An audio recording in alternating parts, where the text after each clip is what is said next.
ఒక నదిలాగా ఉండదు, చాలా లోతుగా నీళ్లు ఉంటాయి, అలలతో పొంగుతూ మరి ఆ యొక్క ఉరకలేస్తూ ఉంటుంది. అలాంటి సముద్రాన్ని ఇశ్రాయేలు ప్రజల ఎదుట దేవుడు ఏం చేశాడు? ఆ నీళ్లు ఆరిపోజేశాడు. ఇశ్రాయేలు ప్రజల్ని దేవుడు ఆరిన నేలను నడిపించాడు. ఆరిన నేలను ఇశ్రాయేలు ప్రజలు ఎర్ర సముద్రాన్ని దాటి వెళ్ళిపోయారు. అదే ఇశ్రాయేలు ప్రజలను తరమటానికి వచ్చినటువంటి ఐగుప్తు సైన్యం ఏమైంది? అదే ఎర్ర సముద్రంలో మునిగిపోయి చచ్చిపోయారు. అంటే ఇశ్రాయేలు ప్రజలు దాటారు. ఇశ్రాయేలు ప్రజల్ని ఇప్పుడు తరమటానికి వచ్చినటువంటి ఆ ఐగుప్తు సైన్యం ఎర్ర సముద్రం మధ్యలోకి వచ్చేటడికి దేవుడు ఎర్ర సముద్రాన్ని కలిపేశాడు. ఆ సైన్యం అందరూ కూడా ఎర్ర సముద్రంలోనే చచ్చిపోయారు. అంతేకాదు, ఇంకా ఇశ్రాయేలు ప్రజల కొరకు దేవుడు ఏమేం చేశాడు మీకేమైనా తెలుసా?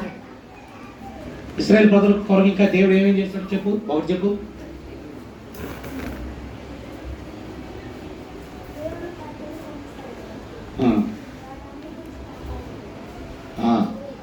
ఐగుప్తులో 10 తెగుళ్ళు దేవుడు ఐగుప్తుల మీదకి పంపాడు. ఆ 10 తెగుళ్ళలో ఒకటి కూడా ఇశ్రాయేలీయులకి సోకకుండా దేవుడు కాపాడాడు. సరే, ఐగుప్తు నుంచి బయటకు వచ్చేసారు, ఎర్ర సముద్రాన్ని దాటేసి వచ్చేసారు. ఇంకా దేవుడు ఏం చేశాడు ఇశ్రాయేల్ ప్రజల కొరకు? ఇంకెవరికైనా ఏమో తెలుసా అమ్మా? మన్నా అనేటటువంటి ఆహారాన్ని దేవుడు ఇశ్రాయేల్ ప్రజల కొరకు కురిపించాడు. ఆకాశం నుండి ఇశ్రాయేల్ ప్రజల కొరకు దేవుడు ఆహారాన్ని ఇచ్చాడు. మాంసం కావాలి అని ఇశ్రాయేలు అడిగితే దేవుడు ఏమిచ్చాడు? పూరేళ్లను ఇచ్చాడు. నీళ్లు లేని సమయంలో దేవుడు బండలో నుంచి నీళ్లు ఇచ్చాడు. ఇలా మోషే నడిపించిన దినాల్లో దేవుడు ఇలాంటి అద్భుతమైనటువంటి ఆశ్చర్యమైన కార్యాలు చేశాడు. ఇంకా పగలంతా ఇశ్రాయేలు పైన మేఘస్తంభం, రాత్రంతా ఇశ్రాయేలీల పైన అగ్నిస్తంభం. ఆ ఇశ్రాయేలు ప్రజలు వేసుకున్నటువంటి చెప్పులు అరిగిపోలేదంట. చెప్పులు ఏమవలేదు, అరిగి. మనం ఒక సంవత్సరం పాటు వేసుకున్నామంటే ఒక చెప్పుల జాత ఏమైపోతాయి? అరిగిపోతాయి.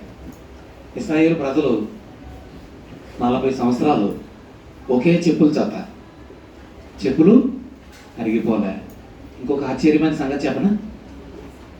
చిన్న పిల్లలకి చిన్న చెప్పులు వేసుకుంటారు కదా, 40 సంవత్సరాల్లో చిన్నపిల్లలు పెద్దోళ్ళు అవుతారు కదా, కాలు పెద్దదయ్యే కొద్ది చెప్పు కూడా పెద్దదయ్యిందంట. అబ్బా, అంత ఆశ్చర్యం కదా! కాలు పెద్దదవుతుంటే చెప్పు కూడా ఏమైంది? పెద్దదయ్యింది. వాళ్ళు వేసుకున్నటువంటి వస్త్రాలు పాతగిలిపోలేదంట. వాళ్ళు వేసుకున్న వస్త్రాలు పాతగిలిపోలే. సంవత్సరానికి ఎన్ని జతల బట్టలు కొనుక్కుంటాం మనం? 2, 3, 4 జతలు కొనుక్కుంటాం. ఇశ్రాయేల్ ప్రజలకి 40 సంవత్సరాలు ఒకే జత. ఆ వస్త్రాలు ఏమవలేదంట?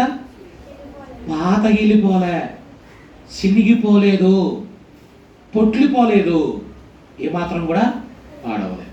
40 సంవత్సరాలు వారు నడుస్తూనే ఉన్నారు. వాళ్ళ పాదాలంట వాపు రాలేదంట. దేవుడు ఎంత అద్భుతంగా కాపాడాడండి ఇశ్రాయేల్ ప్రజల్ని. ఇప్పుడు మోషే ప్రభు దగ్గరికి వెళ్ళిపోయాడు. ఇప్పుడు ఇశ్రాయేల్ నడిపించేది ఎవరు? యెహోషువ. ఇప్పుడు ఇశ్రాయేల్ నడిపించేటటువంటి బాధ్యత యెహోషువ తీసుకున్నాడు. ఎవరైనా? యెహోషువ. ఇశ్రాయేల్ నడిపించేటటువంటి నాయకుడు యెహోషువ నాయకుడయ్యాడు. ఉదయకాలం మనం విన్నాం, దేవుడు యెహోషువను నాయకుడిగా చేయమన్నాడు. మోషే తన చేతులు యెహోషువ మీద ఉంచి ప్రార్థన చేశాడు. ప్రజలందరూ కూడా ఏమన్నారు? మేము మోషే మాట ఎలాగైతే విన్నామో నీ మాట కూడా మేము అలాగే వింటాము, నీ మాటకు మేము లోబడి ఉంటాము అని చెప్పి అన్నారు. ఇప్పుడు మొత్తం మీద నాయకుడు ఎవరు? యెహోషువ. అయితే యెహోషువలో భయము, దిగులు అనేవి ఉన్నాయని ఉదయకాలం మనం విన్నాం. భయం ఎందుకంటే ఈ ప్రజలందరినీ నేను ఎలా నడిపించగలను? దిగులు ఎందుకు అంటే మోషే లేడు, అయినా దేవుడు యెహోషువకు తోడుగా ఉన్నాడు. దేవుడు యెహోషువకు వాగ్దానాలు ఇచ్చాడు కదా, నువ్వు అడుగుపెట్టే ప్రతి స్థలాన్ని నీకు ఇస్తాను, నీ ఎదుట ఎత్తి మనుషులు కూడా ఎవ్వరూ నిలబడలేరు, నువ్వు అడుగుపెట్టే ప్రతి స్థలాన్ని నేను నీకు ఇస్తా, మోషేకు తోడైనట్లు నేను నీకు కూడా తోడుగా ఉంటాను. యెహోషువ యొక్క మరి ఇప్పుడు పయనంలో యెహోషువ ముందుంచబడినటువంటి ఒక గొప్ప బాధ్యత ఏంటంటే మరి ఇప్పుడు యెరికో పట్టణాన్ని పట్టుకోవాలి. ఏ పట్టణాన్ని? ఎరుకో పట్టణాన్ని. ఆ ఎరుకో పట్టణాన్ని వేగు చూసి రండి. ఆ పట్టణం ఎలా ఉంటుందో, ఆ పట్టణస్తులు ఎలా ఉంటారో, ఆ పట్టణం ఎలా ఉందో, ఆ పట్టణం యొక్క సెక్యూరిటీ, భద్రత ఎలా ఉంటుందో మీరు వెళ్ళి చూసి రండి అని చెప్పి ఎంతమంది వేగుల వారిని పంపించాడు? 2 వేగుల వారిని పంపించాడు. ఇదిగోండి, వీళ్ళిద్దరు ఎవరు? వేగుల వారు. యెహోషువ 2 వేగుల వారిని ఎరుకో పట్టణాన్ని వేగు చూసి రండి అని చెప్పి పంపించాడు. ఆ వేగుల వారు ఇద్దరు కూడా ఎరుకో పట్టణానికి వెళ్ళారు. ఎరుకో పట్టణానికి వెళ్ళారు. ఎరుకో పట్టణం ఒక పెద్ద ప్రాకారం కలిగినటువంటి పట్టణం. ఒక పెద్ద ప్రాకారం అంటే పెద్ద ప్రహరీ గోడ. పట్టణం చుట్టూ పెద్ద ప్రహరీ గోడ ఉంటుంది. మరి ఆ గోడ చాలా ఎత్తుగా ఉంటుంది, చాలా వెడల్పుగా ఉంటుంది. ఆ గోడని మనుషులు ఎవరు పడగొట్టడానికి బలము సరిపోదు. అలాంటి ఒక పట్టణం. అయితే వెళ్ళినటువంటి వేగుల వారు ఏం చేశారంటే, ఆ ఎరుకో పట్టణంలో రాహాబు అనేటటువంటి ఒక వేశ్య ఇంటికి వెళ్ళారు. ఎవరు ఈవిడ? రాహాబు అనే వేశ్య. వేశ్య అంటే తన శరీరాన్ని అమ్ముకుని బ్రతికేటటువంటి స్త్రీ. ఆమె ఇల్లు ఎక్కడుందంటే ఎరుకో పట్టణం యొక్క ప్రాకారం మీద ఉంది. వేగుల వారు ఆమె ఇంటికి వెళ్ళారు. ఆమె ఇంటికి వేగుల వారు వచ్చారనేటటువంటి సంగతి ఎరుకో రాజు గారికి తెలిసిపోయింది. వెంటనే ఎరుకో రాజు మనుషుల్ని రాహాబు ఇంటికి పంపించాడు. నీ ఇంటికి ఎవరో వేగుల వారు వచ్చారట, వారు ఎక్కడ, మర్యాదగా వారిని నాకు అప్పగించు అని చెప్పి మాట్లాడుతున్నాడు. ఇప్పుడు మరి ఆమె వేగుల వారిని ఆ సైనికుల చేతికి అప్పగించాలా వద్దా అనేది ఆమె యొక్క హృదయ తీర్మానాన్ని బట్టి ఆధారపడి ఉంది. ఆమె తీర్మానం ఏంటో తెలుసా? ఆమె ఆలోచన ఏంటో తెలుసా? ఆమె జీవితం ఏంటో తెలుసా? నిజంగా ఆమె ఆల్రెడీ ఇశ్రాయేలీయులు ఐగుప్తు నుండి బయలుదేరి వచ్చినప్పుడు ఇశ్రాయేలీయులు ఎదుట దేవుడు చేసిన కార్యాలన్నీ విన్నారట. ఎరుకో పట్టణంలో ఉన్న వారు విన్నారట. విన్నప్పుడు ఏమైంది అని అంటే, నిజముగా ఆ స్త్రీ అంట ఉంది, ఏమని, మీ దేవుడు నిజంగా చాలా గొప్ప దేవుడు అని చెప్పి ఆమె ఏం చేసిందంటే, ఎరుకో పట్టణాన్ని వేగు చూడటానికి వచ్చినటువంటి ఆ వేగుల వారిని ఆ వచ్చిన మనుషుల చేతికి అప్పగించలే. ఏమందో తెలుసా? వేగుల వారు నా ఇంటికి వచ్చారనే మాట నిజమే, కానీ ప్రొద్దుగురుంకుతూ ఉండగా వాళ్ళు వెళ్ళిపోయారు. మీరు త్వరగా వారిని తరిమి వారిని పట్టుకుంటే కనుక, వారిని తరిమితే కనుక వారిని మీరు పట్టుకోగలరు అని చెప్పింది. ఈ సైనికులు వెంటనే ఏం చేశారంటే, వాళ్ళు ఎటు వెళ్ళారంటే అదిగో అటువైపు వెళ్ళారని చెప్తే అటువైపుగా ఆ తరుముకుని పట్టుకోవటానికి వెళ్దామని చెప్పి వెళ్ళిపోయారు. ఈ లోపల చీకటి పడింది, పట్టణం యొక్క గవిని వేయబడింది. మరి ఈమె ఏం చేసింది అని అంటే, ఆ యొక్క వేగుల వారిని ఇద్దరిని కూడా ఆమె ఏం చేసిందంటే తీసుకుని వారిద్దరిని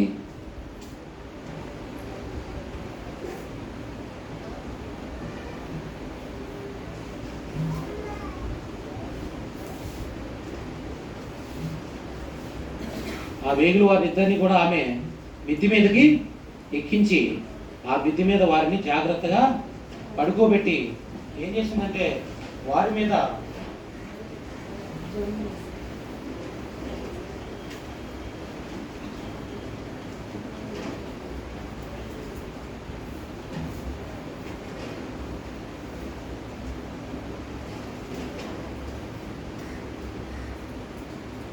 ఆ వేగుల వారిద్దరిని కూడా మిద్ది మీదకి ఎక్కించి వారిద్దరిని కూడా జాగ్రత్తగా మిద్ది మీద పడుకోమని చెప్పి వారి మీద ఏం చేసిందంటే జనుప కట్టె అంటే నార తీయటానికి ఉపయోగించేటటువంటి చెట్లు. అవి ఎండిపోయిన తర్వాత చాలా తేలిగ్గా ఉంటాయి. ఆ తేలిగ్గా ఉన్నటువంటి ఆ చెట్లన్నీ కట్టలు మిద్ది మీద ఉంటే ఇప్పుడు ఆమె ఏం చేసిందంటే వాటిని వారి మీద, వారు కనపడకుండా వారి మీద కప్పేసింది. ఇప్పుడు సైనికులు ఒకవేళ మిద్ది మీదకి ఎక్కి చూసినా కానీ వేగుల వారు కనపడతారా? కనపడరు. వారి మీద ఏం కప్పేసింది? ఈ జనుపు కట్టే కప్పెట్టేసింది. కాబట్టి వాళ్ళు ఒకవేళ మిద్ది మీదకి ఎక్కి చూసినా కానీ మరి ఆ యొక్క ఏమాత్రం కూడా వారు కనపడలేదు. జరిగినటువంటి పరిస్థితి అది. దాని తర్వాత ఆమె ఏం చేసిందంటే నెమ్మదిగా మిద్ది మీదకి వారి దగ్గరికి వచ్చింది. మిద్ది మీద ఉన్నటువంటి ఆ యొక్క వేగుల వారి దగ్గరికి వచ్చింది. వారిద్దరి దగ్గరికి వచ్చి వారితో మరి ఆమె నిజంగా ఎంతగానో వారితో ఆమె మాట్లాడుతూ ఉంది. ఏమని మాట్లాడుతుందంటే, మీరు ఐగుప్తులో నుంచి బయలుదేరి వచ్చినప్పుడు మీ ఎదుట దేవుడు ఎర్ర సముద్రపు నీరు ఎలాగో ఆరిపోజేశాడో, అమోరీయుల ఇద్దరు రాజులైనటువంటి సీహోను, ఓగు అనే వారిని మీరు ఎలా హతం చేశారో ఆ కార్యాలన్నీ కూడా మేము విన్నాము. మేము వినినప్పుడు మా గుండెలు కరిగిపోయెను. చూడండి, ఆమె చెయ్యి ఎక్కడ పెట్టుకుంది? మా గుండెలు కరిగిపోయెను. మీ దేవుడు పైన ఆకాశమందు కింద భూమి అందును దేవుడే. మీ ఎదుట ఎట్టి మనుషులకైనా ధైర్యం ఏమాత్రమో సరిపోదు అని చెప్పి వారితో మాట్లాడి ఏమందంటే, అయ్యా నేను మీకు ఉపకారం చేశాను కదా, ఎరుకో సైనికుల యొక్క చేతికి నేను మిమ్మల్ని అప్పగించలేదు కదా, కాబట్టి మీరు కూడా నాకు ఉపకారము చేయాలి. మీరు కూడా ఏం చేయాలి? ఉపకారము చేయాలి. వింటున్నారా మగపిల్లలందరూ? జాగ్రత్తగా వినాలి.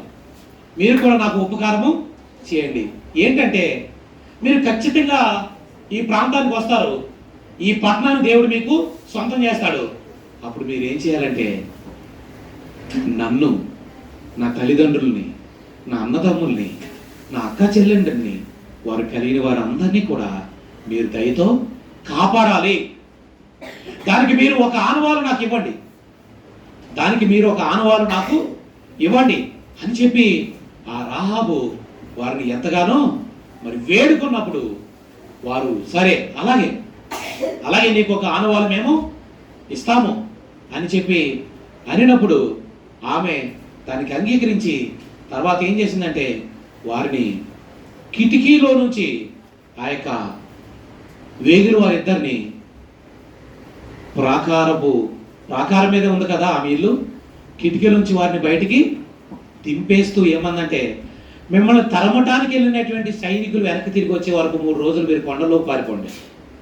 సైనికులు వెనక్కి వచ్చేస్తారు కదా, ఆ తర్వాత మీరు మరలా మీ ప్రాంతానికి వెళ్ళండి అని చెప్పి వారిని ఒక కిటికీ గుండా ఆ యొక్క ఆ వేగుల వారిద్దరిని కూడా ఒక కిటికీ గుండా బయటికి పంపించేసినట్లుగా మరి దేవుని వాక్యంలో మనం తేటగా చూడగలుగుతున్నాం. చూడండి,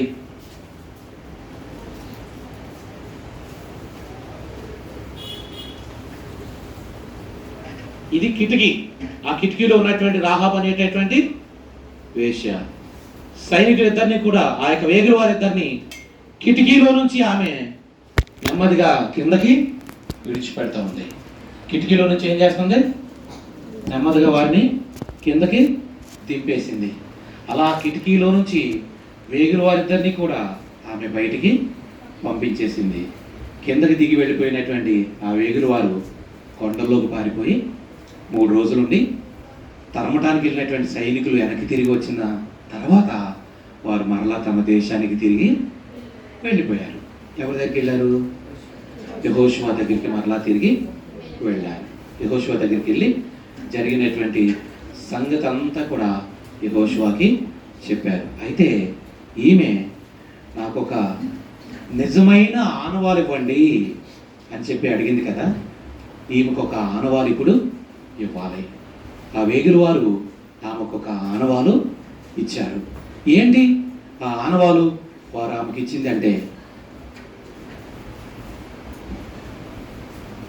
ఎర్రని తొగరు దారం. కనపడుతుందా? ఏంటిది? ఎర్రని తొగరు దారం. ఈ దారాన్ని నీ ఇంటి కిటికీకి కట్టు, నీ ఇంటి కిటికీకి కట్టు. మేము వచ్చినప్పుడు, ఈ ఎరుకో పట్టణాన్ని మేము స్వాధీనం చేసుకున్నప్పుడు, నీ ఇంటి కిటికీకి ఉన్నటువంటి ఎర్రని తగురుదారాన్ని బట్టి ఈ ఇంటిలో ఉన్నటువంటి వారు ఎవ్వరికి మేము ఏ హాని చేయము. కానీ ఆ సమయంలో ఎవరైనా ఒకవేళ నీ వాళ్ళే అయినప్పటికీ కూడా బయట తిరుగుతున్నారనుకో, వాళ్ళ గురించి అయితే మాకే బాధ్యత లేదు. వాళ్ళు ఎక్కడ ఉండాలి? ఇంటిలో ఉండాలి. మేము వచ్చిన సమయానికి ఈ పట్టణాన్ని మేము కత్తి వాత హతము చేసినప్పుడు నీ ఇంటిలో ఉన్న మనుషులందరినీ మేము కాపాడతాం. ఎంతమంది ఉంటే అంతమందిని. బయట ఉన్నటువంటి వారి విషయంలో మాత్రం మాకే బాధ్యత లేదు అని చెప్పారు. సైనికులు పంపేసింది, సైనికులు వెళ్ళిపోయారు. ఇప్పుడు ఎర్రని తగులుదారం ఉంది కదా, ఆ ఎర్రని తగులుదారాన్ని ఏం చేసిందంటే ఆమె వెంటనే తన ఇంటి కిటికీకి కట్టేసింది. మధ్యాహ్నం మనం క్లోజింగ్ లెసన్లో విన్నాం కదా, శామ్యూయల్ లిడ్డోలో red is refer to blood అని విన్నాం కదా. రెడ్ మీన్స్ బ్లడ్ అని. ఎరుపు అనేది రక్తం. ఎవరి రక్తం? ఎడ్ల యొక్క, కోడిల యొక్క, గొర్రెల యొక్క, మేకల యొక్క రక్తము పాపములను తీసివేయట అసాధ్యం. యేసు రక్తము ప్రతి పాపము నుండి మనల్ని పవిత్రులుగా చేస్తుంది. యేసుక్రీస్తు ప్రభువారు మన కొరకు సిరులో కాచిన రక్తం. ఆయన ఆఖరి బొట్టు వరకు తన రక్తాన్ని మన కొరకు కాచాడు. మన పాపాల కొరకు, మన తల్లిదండ్రుల పాపాల కొరకు, మన అన్నదమ్ముల పాపాల కొరకు, మన అక్క చెల్లెండ్ర పాపాల కొరకు, ఎంత ఘోర పాపలైనా సరే క్షమించడానికి యేసుక్రీస్తు ప్రభువారి యొక్క రక్తము సరిపోద్ది. రక్తం సిందించకుండా పాప క్షమాపణ కలుగదు. అలా మరి ఆ స్త్రీ ఏం చేసిందంటే ఆ ఎర్రని తగురుదారాన్ని వెంటనే తన ఇంటి కిటికీకి కట్టేసింది. ఆ వేగులు వారు వెళ్ళిపోయి జరిగిన ఈ సంగతులన్నీ కూడా మరి యెహోషువకు వివరించి చెప్పారు. అయ్యా, మేము ఇలా వెళ్ళాము, మరి ఆ యొక్క దేశాన్ని, ముఖ్యంగా ఎరుకో పట్టణాన్ని మేము వేగు చూశాము. ఆ పట్టణము ఇదిగో ఇలాగున ఆ పట్టణము మరి ఉన్నది. ఆ పట్టణం యొక్క ప్రాకారము చాలా ఎత్తైనది, వెడల్పైనది. ఆ పట్టణాన్ని జయించడానికి దేవుడు మనకు శక్తిని ఇస్తాడు. మన వలన ఆ మనుషులకి అసలు ధైర్యమే మాత్రము లేదు. అని నిజమే ప్రియులారా, దేవుడు తన ప్రజలైనటువంటి వారిని కాపాడటానికి ఆయన సామర్థ్యం కలిగిన దేవుడు. మోషే తర్వాత ఇశ్రాయేలు నడిపించవలసిన బాధ్యత యెహోషువకు అప్పగించాడు. మోషేకు తోడైనట్లు యెహోషువకు కూడా దేవుడు తోడుగా ఉంటానని మాటిచ్చాడు. కాబట్టి ఇప్పుడు యెహోషువ నాయకత్వాన ఇశ్రాయేలు ప్రజలు యెరికో పట్టణాన్ని తమ స్వాధీనము చేసుకుంటారు. ఎలా స్వాధీనం చేసుకుంటారు ఏంటనేది తర్వాత పాఠాల్లో మనం వింటాం. అయితే ఈరోజు పాఠంలో ఉన్నటువంటి ముఖ్యాంశము ఏంటంటే ఎర్రని తొగరు దారం. ఇంటి కిటికీకి కట్టిన ఎర్రని తొగరు దారం. మనం ఎర్రని తొగరు దారం యేసుక్రీస్తు ప్రభువారి యొక్క రక్తానికి గుర్తు. యేసుక్రీస్తు ప్రభువారిని మనము కూడా మన సొంత రక్షకుడిగా అంగీకరించి ఆయన శిలువలో కాచిన రక్తం చేత మనం కూడా కడగబడి ఆయనకు ప్రియమైనటువంటి బిడ్డలుగా మనం కూడా మార్పు చెంది ఈ లోకమును విడిచిపెడితే ప్రభుతో కూడా నిత్య జీవంలో పరలోకంలో ఉండగలిగినట్లుగా మనము వెళ్ళాలి అని అంటే మనకు ఎర్రని తగురుదారం అనేది ఎంతైనా అవసరం. ఆ ఎర్రని తగురుదారమే యేసుక్రీస్తు ప్రభువారి యొక్క రక్తం. మరి మీలో ఎంతమంది యేసు ప్రభువును తమ సొంత రక్షకునిగా అంగీకరించి రక్షణ పొందారు? యేసు ప్రభువును సొంత రక్షకునిగా అంగీకరించి రక్షణ పొందిన వారు చేసి చూపించండి. యేసు ప్రభువును అంగీకరించి రక్షణ పొందినటువంటి వారు సరే, 2-3 ఉన్నారు. మరి మిగిలినటువంటి వారు? మీరు కూడా యేసు ప్రభువును మీ సొంత రక్షకునిగా మీ హృదయాలు చేర్చుకోవాలా. ఇటు చూడాలి. మీరు కూడా యేసు ప్రభువును మీ సొంత రక్షకునిగా మీ హృదయాల్లో చేర్చుకోవాలి. ఆమె ఏమంటుందంటే, నా తల్లిదండ్రుల్ని, నా అన్న తమ్ముల్ని, నా అక్క చెల్లెండ్రి, వారు కలిగిన వారందరినీ కూడా మీరు కాపాడాలి అని ఆ వేగులు వారిని బతిమలాడుకుంది కదా. మరి మన తల్లిదండ్రులు రక్షణ పొందాలో వద్దా? రక్షణ పొందాలా? మన అక్క చెల్లెండ్రు మన అన్నదమ్ములు రక్షణ పొందాలా? రక్షణ పొందాలి. రక్షణ పొందకపోతే ఎక్కడికి వెళ్తారు? నరకానికి వెళ్తారు. అక్కడ అగ్ని ఆరదు, పురుగు చావదు. మరి అక్కడ భయంకరమైనటువంటి యాతనకరమైనటువంటి స్థలం. ఆ స్థలానికి వెళ్ళకూడదు. మనమంతా ప్రభుతో కూడా పరలోకమైనటువంటి నిత్య జీవంలో ఉన్నట్లుగా మనల్ని మనము సిద్ధపరచుకోవాలి.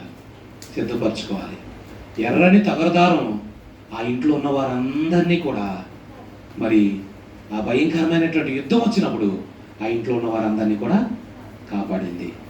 అలాగే మరి ఇద్దరు వ్యక్తులు, జానీ, జీన్ అనేటటువంటి ఇద్దరు వ్యక్తులు వారి యొక్క సెలవు దినాలు గడపడానికి ఒక అడవి ప్రాంతానికి వెళ్ళినప్పుడు ఆ అడవి ప్రాంతంలో సెలవు దినాలు గడుపుతుండగా ప్రతిరోజు వారి దగ్గరికి ఒక చిన్న జింక పిల్ల వచ్చేదంట. ఆ జింక పిల్లని ఆ జానీ, జీన్లు ఎంతో ప్రేమించారు. ఆ పిల్లని వారు ఎంతో ప్రేమించారు. అయితే సెలవులు అయిపోయినాయి.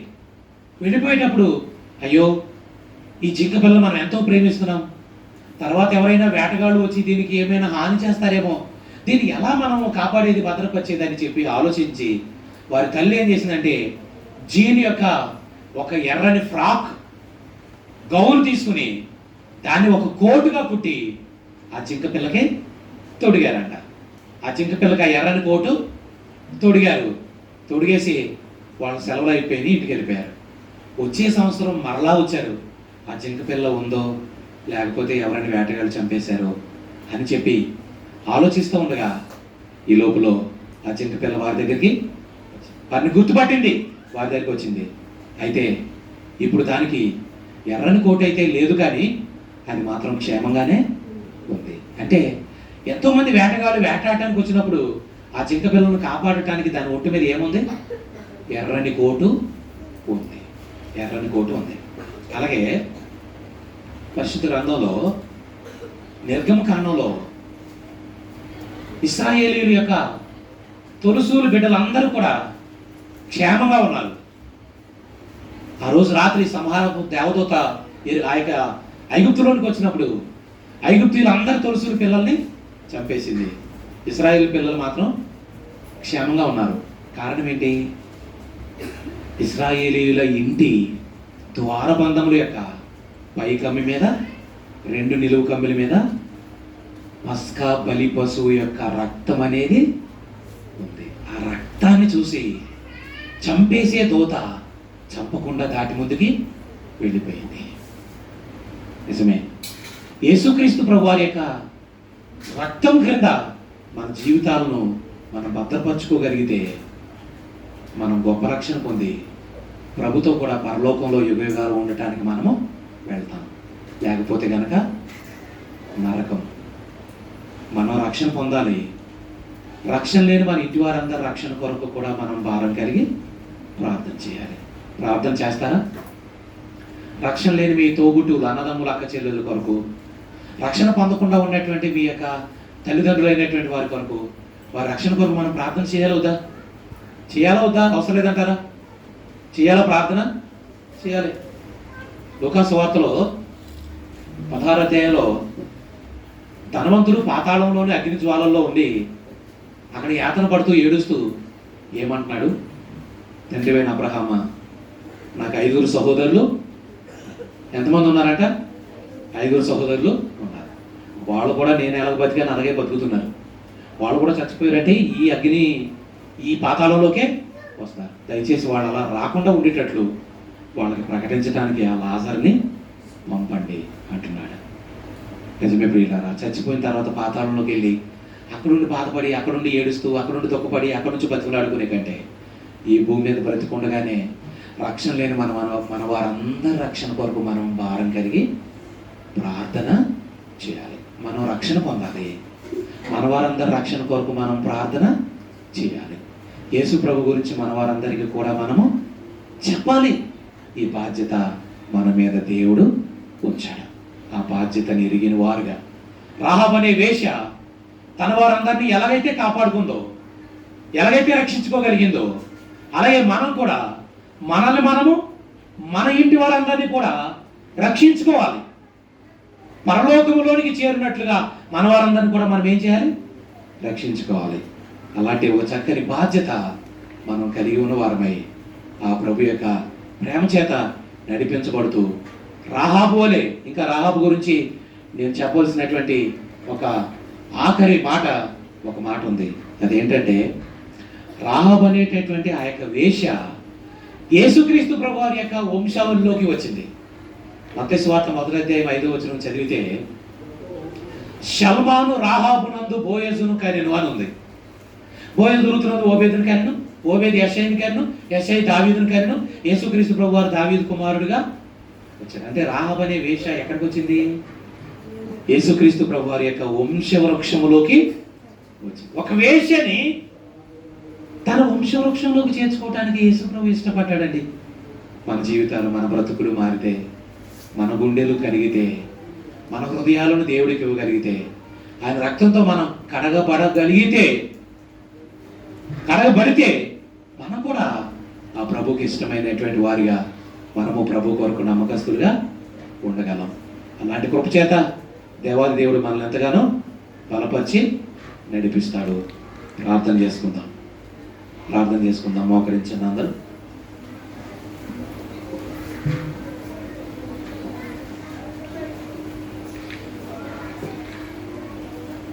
అందరూ మోకరించాలి, పైకి మోకరించాలి, చేతులు జోడించాలి, కళ్ళు మూసుకోవాలి. ప్రార్థన.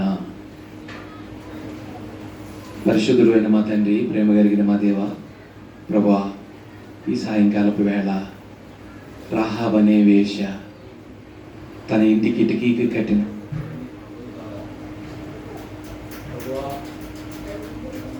మీరు మాకు జ్ఞాపకం చేసినటువంటి ఈ అమూల్యమైన పాఠాన్ని బట్టి మీకు వందనాలు చెల్లిస్తున్నాం ప్రభు. మేము మా జీవితాల్లో, మా బ్రతుకుల్లో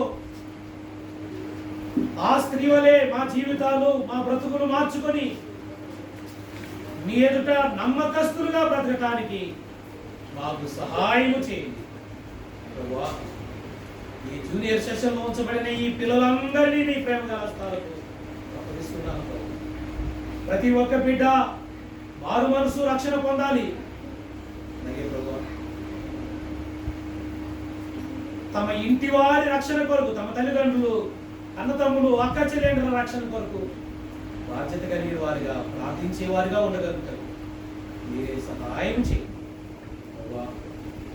ఉంచబడిన సమయము దీవెనకరంగా ఉంచమని మీ కృపగల స్థాలకు ప్రభు బిడ్డలందరినీ అప్పగిస్తూ యేసు ప్రభు నామంలో ప్రార్థించి వేడుకొనుచున్నాము పరమ తండ్రి. ఆమేన్.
Read it.